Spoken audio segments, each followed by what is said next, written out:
So I am here with my dear friend, Jeff Hamaoui, and the extraordinary people from the Modern Elder Academy. And I was meant to be down there for the sabbatical to be present, but I had a blood clot to the lung, so I can't travel. And I am so looking forward to this conversation with you. And we are recording the conversation. I have a YouTube playlist, and I would feel honored to be able to share the conversation that we're about to have, unless anybody has objections. Everybody okay? We are all clear. We have the all clear here, Danny. Oh, I just welcome. So, Danny, I think this is going to be hard for me to do an interview and keep you visible to people. So let me see, maybe I can use my phone for this without ruining things. Does this work? Can you see me and feel like you're being spoken? Yes, I can. It's amazing. Oh, that's weird. Oh, it's glorious. Well, if you sit the other side, you face him. No, I can see him. I can see him on this side. Yeah. Oh, that's amazing. The miracles of technology. As well.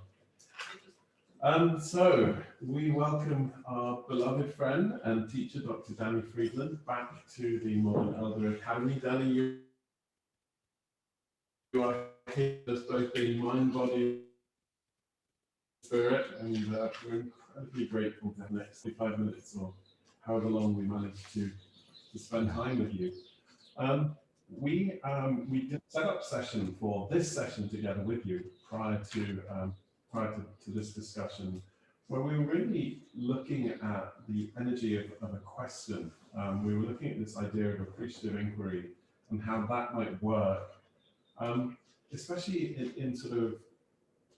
in light of some of life's more difficult challenges, where you're facing things that are sometimes completely impossible to face, like you are yourself right now. So I think where I'd love to just start this conversation, is for you to introduce yourself to the group. Tell them about who you are, what, the work, your life's work that you've been doing, and where you find yourself now. Well, wow. So I'm a physician, and I wrote one of the early textbooks on evidence-based medicine, which is the way that doctors bring science to the bedside. But then I've moved into leadership, and I've been fascinated by conscious leadership. And I wrote a book called Leading Well from Within, which is the science of conscious leadership. And in the title Leading Well from Within is, if we want to lead well in the world, the first place we need to know how to lead is inside ourselves. Fundamentally, how do you navigate stress, uncertainty, and self-doubt and our reactivity so we can elevate to a creative mindset and elevate ourselves and others around us. And that takes the word conscious leadership takes its inspiration from the world of conscious capitalism, which is a movement led by companies like Whole Foods and Trader Joe's and Best Buy and Patagonia. And they have 4 tenets. Higher purpose drives. Then it's about all stakeholders being involved. And then it's about conscious culture that's driven by conscious leadership. And the data shows that companies that adhere to conscious capitalism principles outperform the market by about 10 to 1. And so I became fascinated by, I was asked to speak at the conference at the CEO Summit in 2012, 2013, and I became fascinated. So the subtitle of my book, Leading Well from Within, is it's a neuroscience and mindfulness-based framework for conscious leadership.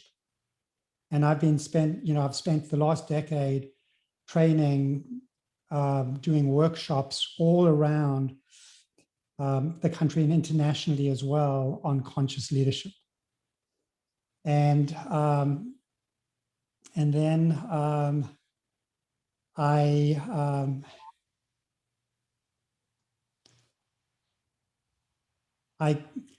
in November, I received a diagnosis that changed my life. I received the diagnosis of glioblastoma multiforme, which is technically an incurable brain cancer.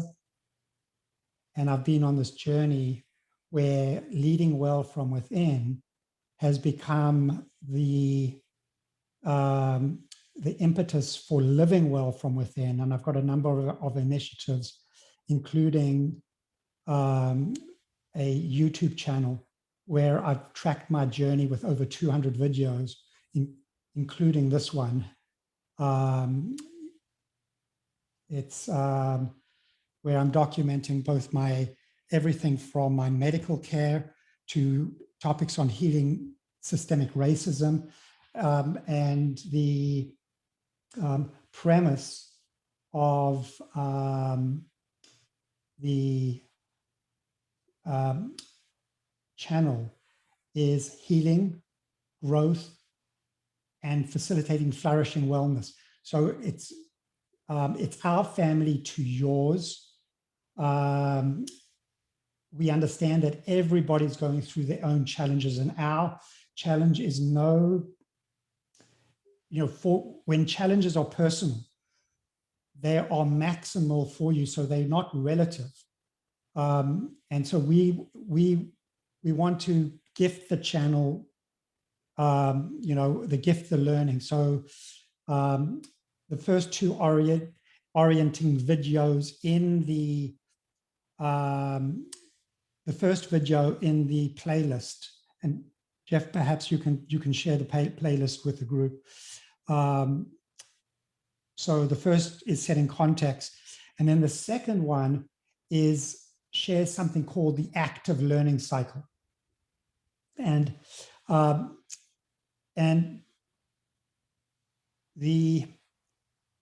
I used to do presentations in the early days when I, like an expert speaker. That's how I started. I was an expert speaker. And then I realized that it only took me so far. And then when I entered the world of appreciative inquiry and the exchange group led by John Berghoff, I learned the art of facilitation.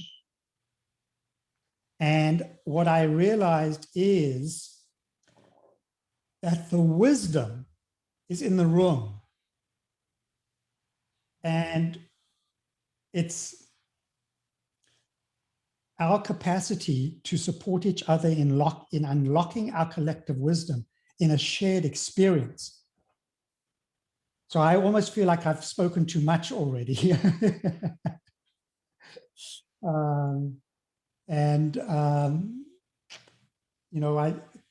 I want to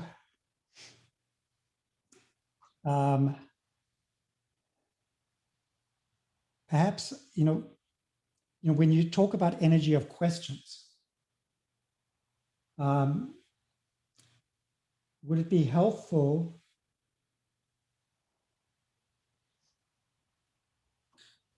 for us to do an exercise around that? It would be wonderfully helpful. Let me make sure you can actually hear me, because I have a hunch that you can't. That would be helpful, Danny, but I also want to make sure that before we jump into exercises around the energy of a question, so you spend all of this time thinking about this type of work and the art of appreciative inquiry and the energy of a question, you get this diagnosis. Tell us about how that felt. Tell us about how you were able to deal with that diagnosis and with that situation with yourself, with your family, in a way that perhaps was slightly different to how you might have done had you not done that work. Well, and I think this may illuminate the energy of a question. And I want to serve you well. I want to imagine that you're in my body this one night, that you have just received the diagnosis of brain cancer, and you don't know what that is. All they see multiple brain lesions, and they tell you it's cancer, and they don't know if it's metastases or primary brain cancer. And you've just received the diagnosis, and your family comes to visit you, and they collapse. They really collapse. You know, that morning I was the picture of health, and I didn't only, my son drove down from Santa Barbara, and he came to the bedside, and he just, his grief response was, I mean, everybody was numb and in shock. And then it's time of COVID, and I was admitted to the ward alone. So my family didn't come up to the ward. So the brain essentially maps to a simplified version of Maslow's hierarchy of needs. The brain stem, which is the most powerful circuits in the brain, is safety. The middle part of the brain, paleo-mammalian brain, is, you know, focuses on love and belonging, and higher cortical circuits, particularly the prefrontal cortex, allow higher thinking, which allows emotional regulation and integration of empathy, and this is the wise brain. So I went into my safety brain. And it's an automatic response. We're safety first. And so it's having compassion for that. My brain was trying to protect me. So I was in fear. And the questions were, what now? What now? Why me? And the energy of those questions kept me trapped in fear. And, you know, those circuits are built for escaping a lion on the African savannah. And when we've got a different kind of a threat, that's not very adaptive. And so we need additional skills to elevate above that. Interestingly enough, the purpose statement of conscious capitalism is we exist to elevate humanity. And so it's Maslowian. They're expressing a Maslowian concept. So the energy, I found a miracle. So I want you to imagine the energy, feel the energy of what now? Feel the energy of what now?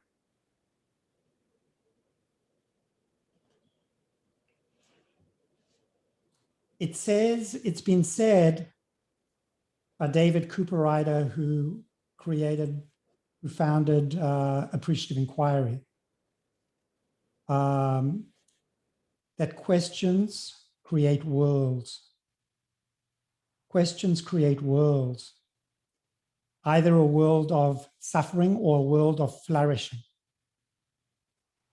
And so, and it's not just the question, the form of the question. It's not just the form of the question. It's the attitude and tone of the question, just as importantly. So if you're asking in a tone of resignation, what now? There's an intensity to that question that's actually kind of making it more painful, as opposed to what now? And then there's where you flip the question to a more uplifting question in the stream of appreciation. So the miracle of, I found a miraculous question that transformed my life that night, that got me on a path of flourishing that very night. I transformed the question, what now? I want you to feel the energy of this.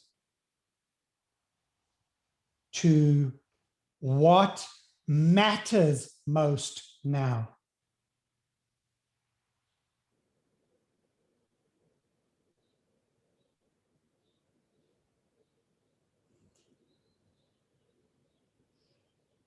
Do you feel the energy shift? Show of hands. Yeah. And that's a high altitude question of purpose. That's a high altitude question of purpose. And when you get a high enough altitude question of purpose, it can cascade down to question, answer, and touch down with something pragmatic. So that question led to an answer. And if time is running short, and I would suggest that it's running shorter and shorter for all of us, these are precious times that we're in. The only answer that makes sense is make every moment count. And then the next question would be, how? And for me, a touch down into live intensely loving relationships. Live intensely loving relationships. And this is a moment that counts. You know, I'm in a cycle, even though I just have tremendous love and appreciation for each of you being here together.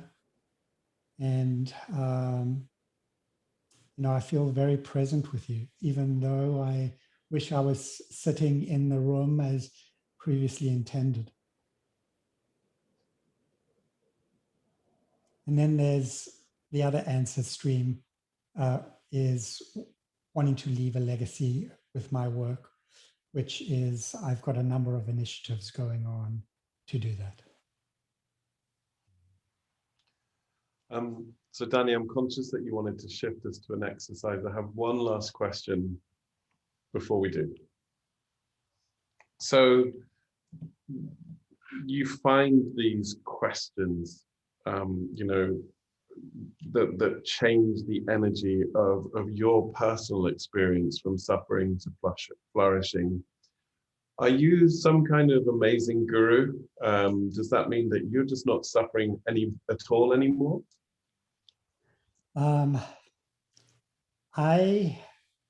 What I'm mindful of in my brain is I'm mindful that, you know, in the areas of the safety frame, the love and belonging frame, and the significance frame, all those frames coexist. And when demands exceed our resources, we tend to go into the stream of reactivity. into a stream of reactivity into the safety frame,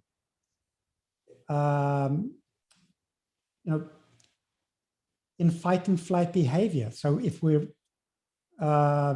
stressed, we're going to fight for control. We'll take flight from things that are leaving us feeling out of control. Or if we're threatened by self-doubt, we'll naturally fight with ego to prove self-worth.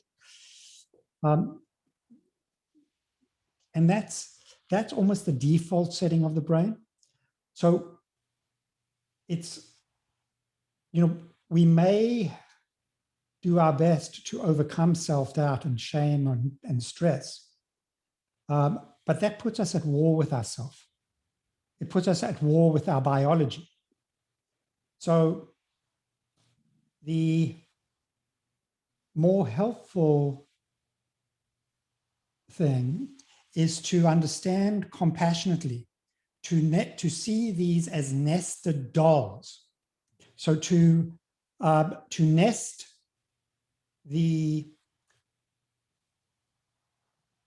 that safety frame that inevitably is that inevitably is trying to protect you from harm, to nest that in the level up, which is self-compassion. Self-compassion, and then that enables you to be compassionate towards others. And then from there, and if you're spiritually connected, you may warm, you may feel held by God in some way to find comfort, or wherever you find your deep sense of love and comfort in your heart. And then at that point, pivot to the questions. Because if you try to, let me give you another example. Over the last 3 weeks on this journey, I've been hospitalized, I think three or four times for like I'm an internist and I'm getting a medical education from the inside out. I'm like, going from chapter to chapter to chapter. And so I was admitted initially for about a month ago for my seizures and optimize my seizure regimen. And then the next weekend, I got admitted for a blood clot to the lung. I had a DVT. And then the next weekend, my heart went into atrial fibrillation. So things were going swimmingly. I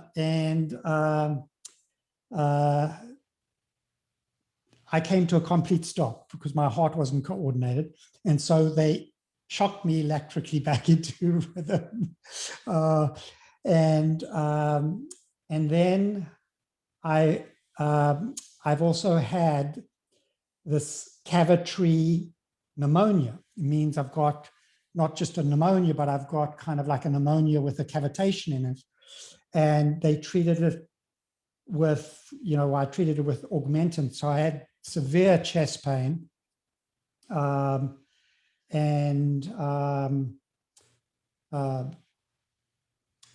then successfully treated, so it probably was a pneumococcal pneumonia. But then I saw a pulmonologist and he said, look, these cavitations may not be explained entirely by this pneumococcal, this pneumonia we've just treated. And I've had some remaining shortness of breath. And it turns out that on Friday, just this last Friday, I discovered that I also have pneumocystis pneumonia. Now, I trained at UCSF in the early 90s, and pneumocystis is killed a lot of AIDS patients. This is how, the majority of AIDS patients I care for died, and they died gruesome deaths on blowing out their lungs on ventilators. And I'm a candidate because I'm immunocompromised on high-dose steroids and chemo. And I know the seriousness of the event. So I went into the hospital, and I had to advocate because what they wanted to do was they wanted to admit me, for a prolonged period of time, and give me IV infusion, which they gave me 3 infusions. But I told, this was Father's Day.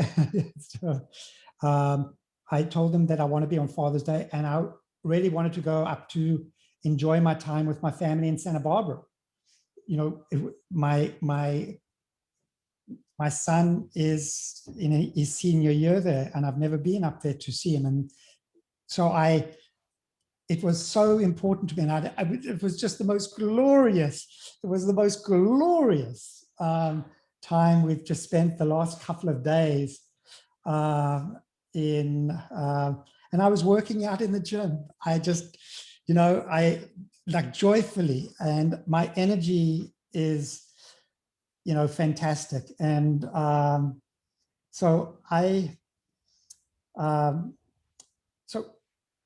and I felt, with all of these, I felt sadness and disappointment, at having to kind of navigate this.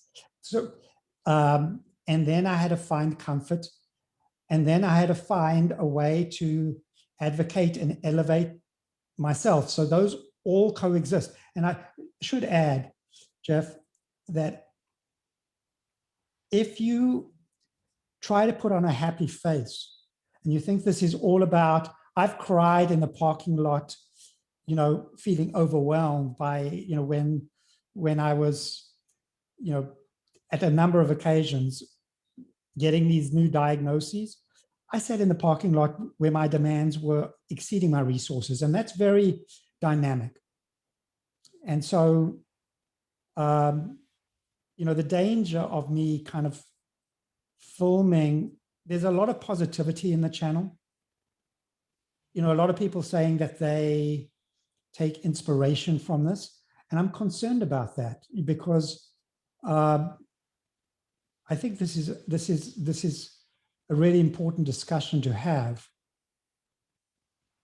because if you don't meet the authentic feelings you're having and you try to put on a happy face, that's called spiritual bypass.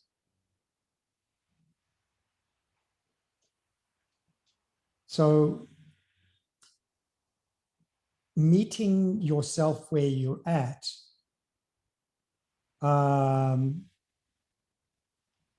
and having loving compassion for yourself as best you can. As best you can. And that phrase alone is compassionate. And then when you're ready and you sense you're ready to shift,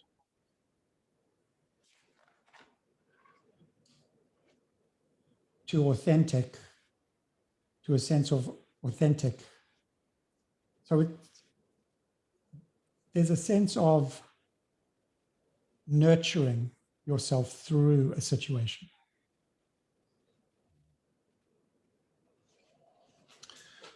Danny, do you want to move to the exercise you were going to propose? Is it still relevant? Well, what I'd love to do is I'd love to, people to, everybody in the room to do an active learning cycle. It's a very simple active learning cycle where, I'm going to ask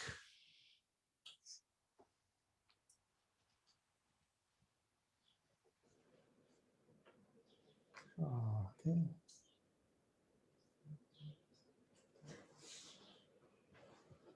Can you all see my screen? Yep. So I'm going to have you reflect on a question.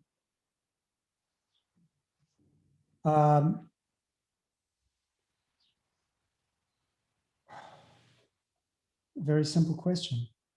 What has most energized you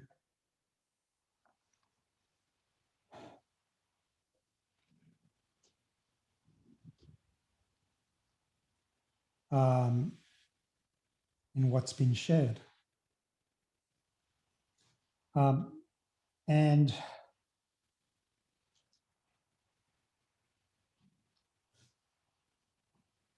just a simple question. You know, this gets to the heart of learning in the active learning cycle. It's a reflective process, and then from that, you know, I'll go into another question. You know, and so just take a couple of minutes to think about, to reflect on, and feel it viscerally. Like, what has been unlocked in you, perhaps that you hadn't seen before, or perhaps that has amplified some resonance that already existed in you.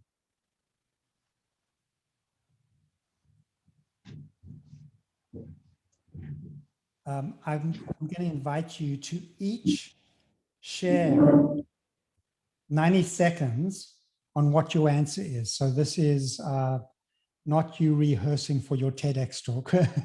So,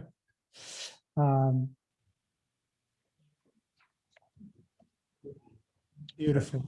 Okay. And so the first person shares for 90 seconds, and then the other two people will actually, 30 seconds, just reflect back with affirmation. What I most appreciate about what you've just shared is, so why don't we say a couple of minutes and then a 30-second to 1 minute reflection back. Maybe if we want to stay on time, if somebody can actually use a timer. Danny, are you open to giving us another 10, 15 minutes and do a full hour, or are you? Yeah, how do you feel? I'm good. I'm good for that. I would love to run for another, let's say, 12 minutes on this session, and then have a quarter of an hour of just people talking to you and asking you questions. Beautiful. Yes. Okay. Okay. And then if you have time left over, see if there's some common themes that emerge. So is everybody good with the instructions? Okay. Yeah. Okay.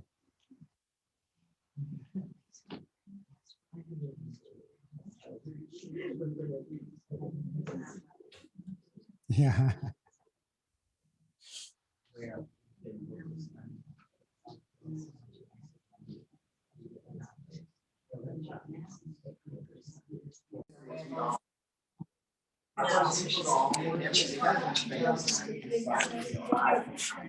So surreal. Yeah. So we've just had 12 minutes of the group. Okay, guys. I know that you probably still have a ton left to say. We're going to try something technologically that's going to be a little wonky, but we'll give it a go. Yeah. You're now on the phone, so I'm going to pass Danny around on the phone with you. Okay? So what I'd love is for a person from each group to just give a minute of just like reflections on your reflections. And we'll go around, there's 4 groups, so we'll just spend 4 or 5 minutes. And Danny, I'm guessing you'll, as they're reflecting, you'll pitch in and share your thoughts as well, right? Yeah, glorious. This is so cool. And introduce yourself as well. Oh, Know each other. Dana, hi. How are you doing? Yeah, I'm doing well. It's so good to see you. I'm sorry, like Terry. Oh, it is so good to see you. Oh, dear, dear, dear. Oh, yeah, good to see you. Very good. So it took me right back to our week. And when you called me out on the Maslow deal and made me present. Yeah. So, so taking me back to the question, would you restate the question, Danny? Well, it's you know, from what I shared, what did you most resonate with? You know, what was, you know, perhaps what was something that either new that unlocked in you, or something that was affirmed, or perhaps anything else that came up. Okay. It's a hummingbird, isn't it? Is a hummingbird just flew in our room with us. Well, you know that hummingbirds are signs. I've got lots of hummingbirds in my garden, which is a sanctuary. Hummingbirds are healing. That's beautiful. And we know why. We gotta go. We gotta go. Thank you, Jeff. Okay, so the question. Sorry, this can't be old home week right now. What most energized me during this week? And in your discussion. And in our discussion, so we kind of synthesized it. It was a synthesis, and what we came up with was having the patience to honor the process as it came and watch it unfold. And it had to do with just noticing the beautiful things, like Ami spoke about the coconut ice cream with the toasted coconuts in it. And I'm trying to think, I'm sorry, I'm caught off guard a little bit. And just paying attention and just noticing the beauty all around us. And that was the energy of the connections. Like, we've had so many beautiful connections between all of us, and even in our discussion it was like that. It was just like the beautiful, and you guys help me out. Can you I was just gonna say the energy of the heart to heart connection. And that between demands exceeding resources, that pause at the heart, and the patience of the heart in that space. And that, and we have to pass on. Oh, we do. We got our Sorry. But before you pass it on, can you come back? So Dana, what is your name? Jen. Jen. Ami. Hi. Nita.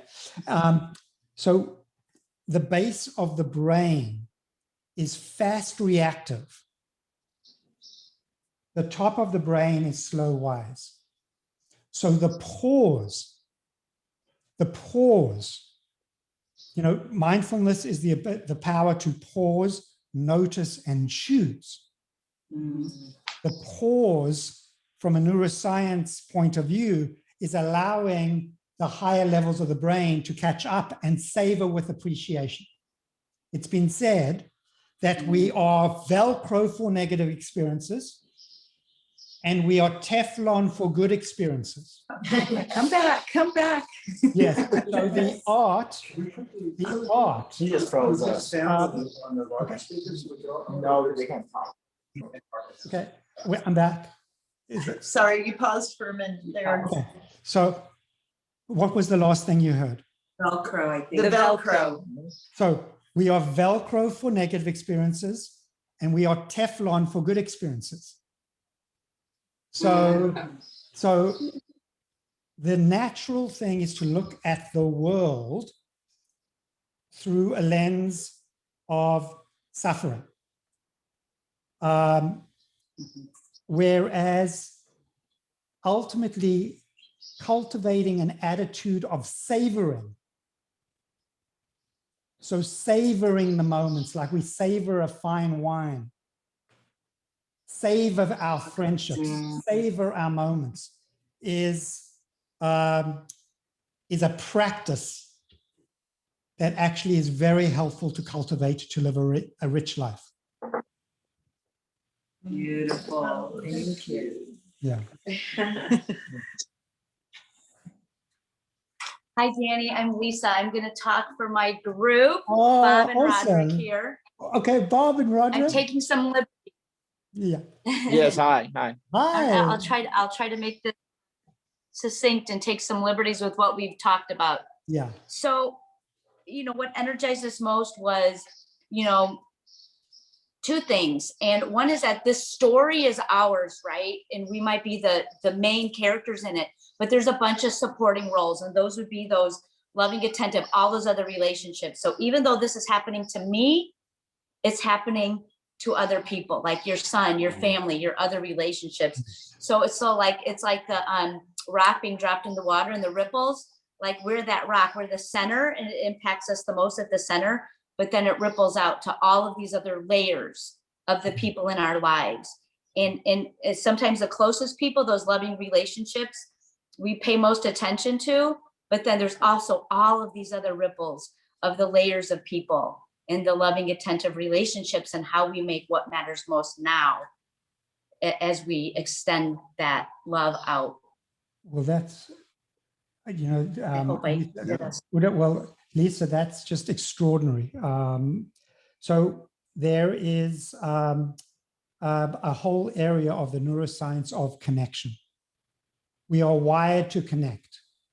There are at least 5 systems within the brain, which I won't mention, but there's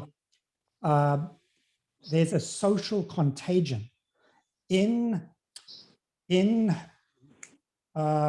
mindless leadership. And leadership is an act of influence. We're in a cycle, inevitably, and this is a default cycle of fight, flight, trigger, fight, flight, trigger. So when we show up as reactive,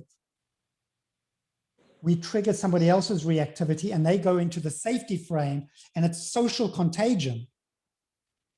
On the other hand, the cycle of creativity is a cycle of receiving and giving love. And you can imagine this simplified version of Maslow's hierarchy of needs. As you're going down in fight, flight, trigger, you're winding down into the safety frame, becoming exhausted, foregoing love and belonging, becoming disconnected, foregoing what gives us a sense of purpose. And that's burnout. On the other hand, when we're in a cycle of receiving and giving love, we begin to heal. We begin to heal and move into a place of purpose. And here's the kicker. Because we're wired to connect, we live in a matrix of relationships. So even our family member, or whether that be when I think about family, I think about work families, I think about home families. Relationships are relationships. You don't know how far your ripple can travel.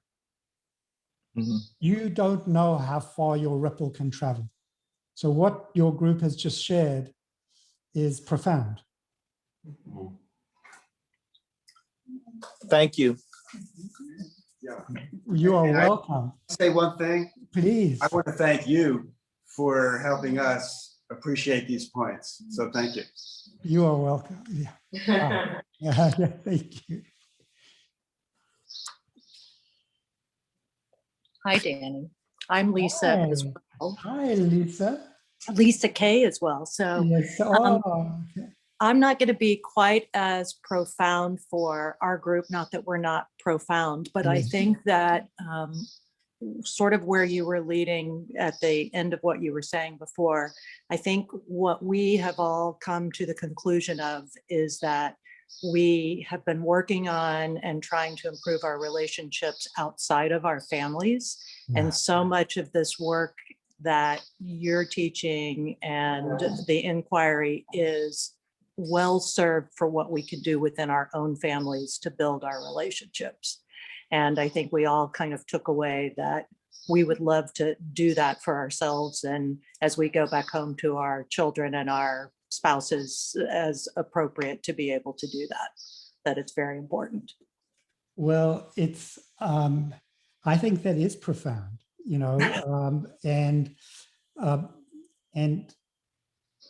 because relationships are relationships, you want to find your dojo. In other words, I was mindful, a few years ago, I saw Jack Cornfield. I don't know if you're familiar with, he's a spirit rock teacher. He was speaking with Dan Siegel on stage, and he stepped up on stage and he said, if ever you feel you've reached enlightenment, go spend a weekend with your family.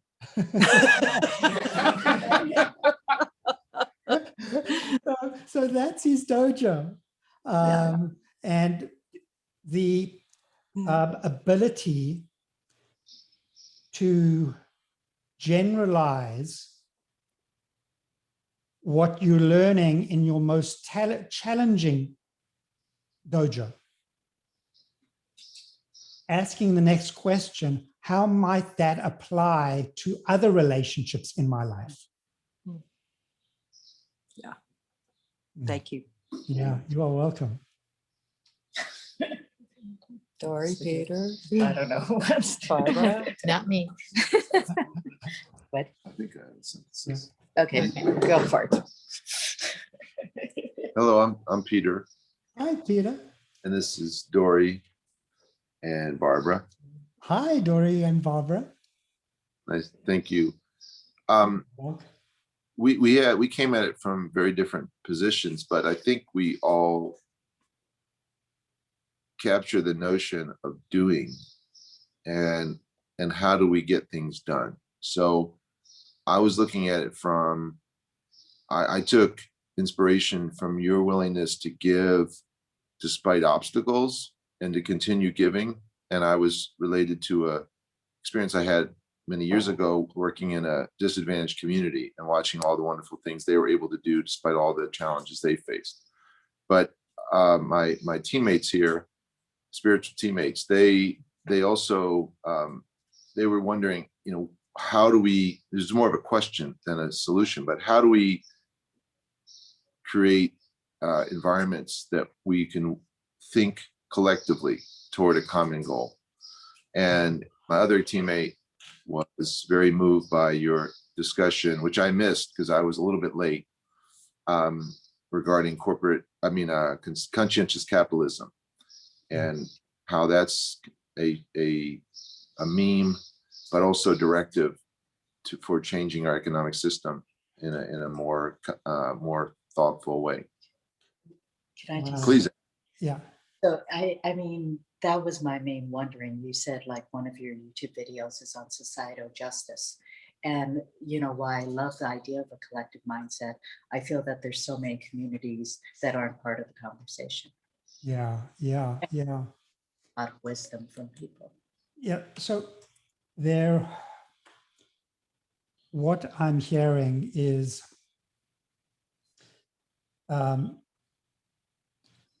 there is, I mean, it's a very big question. And when, you know, in the world of appreciative inquiry, there is a 5-eye cycle. And, you know, let me not draw this out because I want to keep it, you know, I want to keep, we can go down. So the first eye is inquiring. And some of the questions are like, what are the outcomes that matter most? And who needs to be in the room for those discussions? Who needs to be in the room for those discussions? And then the second eye is identity. In other words, what can we identify, first of all, as our purpose and our collective strengths that we have to create change? The third eye is imagine. So what does a better future look like? The fourth I is innovate. So we want to come up with new solutions. And then the fifth I is implementation. So there's a sequence of events in the appreciative inquiry lens that bring a collective together and do this work in a choreography of conversation that unlocks collective potential. And it unlocks it in the inner conversation and the external conversation. And that's the exchange community. That's the work of the exchange community. So if you want to learn more about that community, I would encourage you all to go to X, so not EX, X, change, approach.com. Thank you. Thank you. So, but the second thing, you know, when you speak about the energy of doing, I think, you know, I'd like to do a check-in with Jeff. First of all, I want to thank you for sharing. This is, has everybody shared in the room? Everybody? Yes. Okay. So Jeff, would this be a good time to go through the active learning cycle? It would be a fabulous time, Dr. Danny. All right. So wait, can you just give me 2 seconds just to put you on the computer speaker because it is a touch louder.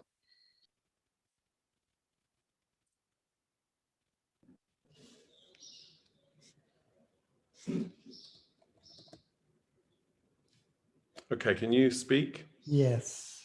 Yes. Okay. Okay. Is there there seems to be an echo? We're good. Okay. So the active learning cycle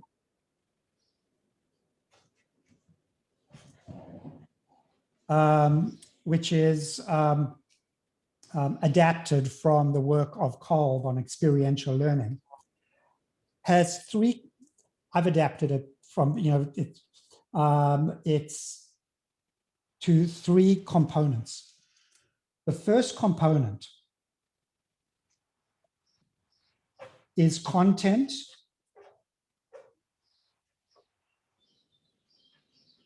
and or experience.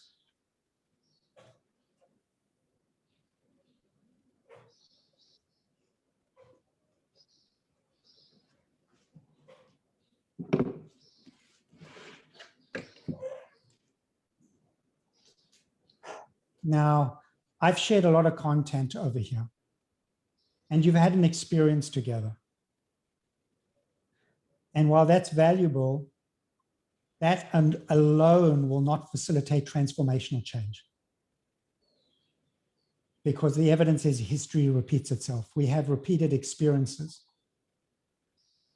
So two additional steps are needed in this active learning cycle. And the second step is the metabolism and digestion, which you've just done in your groups, which is in high quality reflection.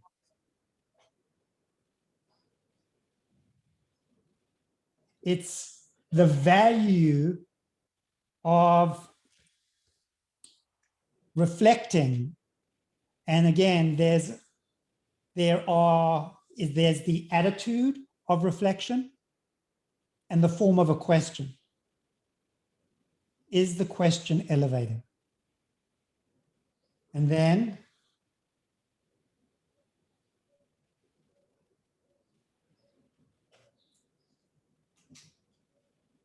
those insights hopefully lead to inspired action,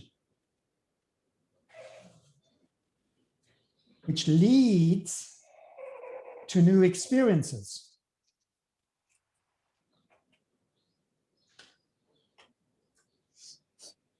Now, this is not a closed loop. This is not a closed loop. if you turn it on its side,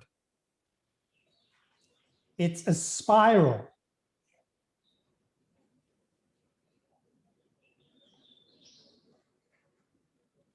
It's a spiral. It's a spiral of experience, reflection, action, experience, reflection, action, experience, reflection, action. And so you don't need to get everything perfect on the first cycle around.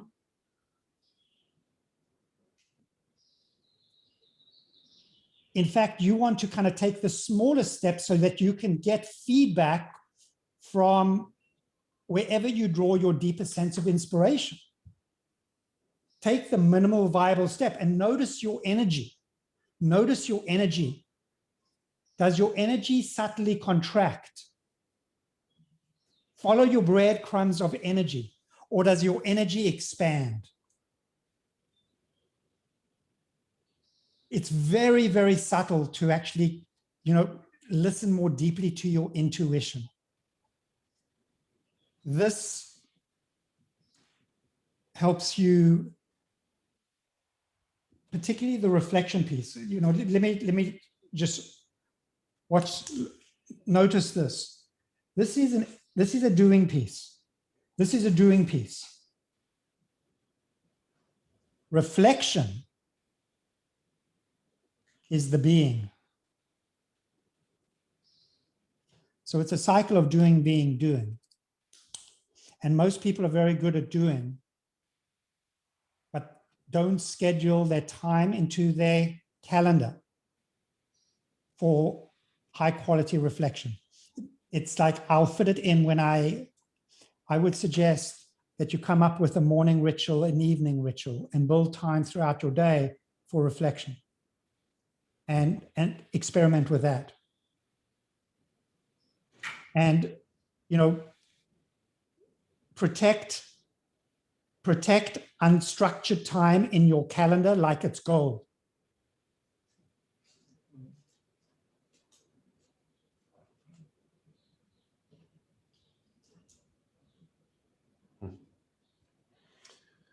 Dr. Danny, how would you feel about reading us out on a poem? Oh, I got a perfect poem. Yeah.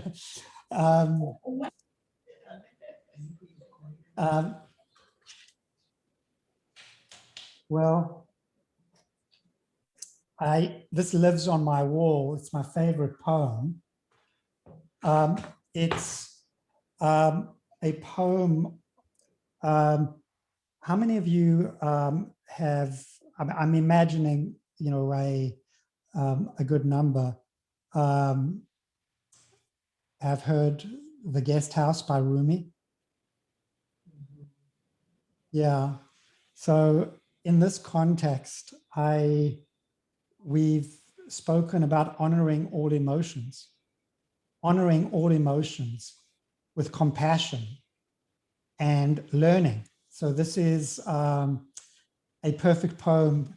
We've covered the themes of meeting what shows up, caring for ourselves, and learning something from it. So listen for those themes. I invite you to listen for those themes. This being human is a guest house. Every morning, a new arrival. A joy, a depression, a meanness. Some momentary comes as an unexpected visitor. Welcome, entertain them all, even if they're a crowd of sorrows who violently sweep your house empty of its furniture. Still treat each guest honorably. He may be clearing you out for some new delights. The dark thought, the shame, the malice. Meet them at the door, laughing, and invite them in. Be grateful for whoever comes, because each has been said as a guide from beyond.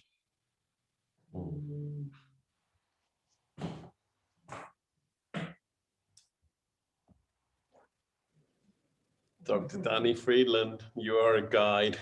Yeah. From beyond in San Diego.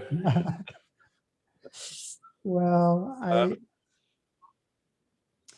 I know I speak for all of us. We're so insanely grateful that you made the time, Danny. Thank you. You're wonderful and a master teacher. Well, thank you. Thank you. I just feel so present with you. I love you, Jeff. I love and appreciate you. And I love and appreciate each one of you in the room. It's been a blessed time. And, you know, one of the,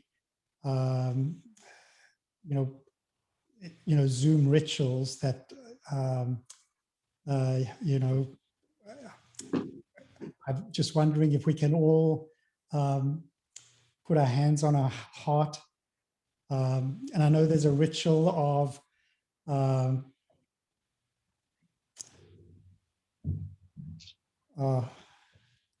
just feel the blessings of love in our heart, our capacity to hold that love in our heart. And then just be mindful of our hands and expanding that love in our heart, expanding into our hands.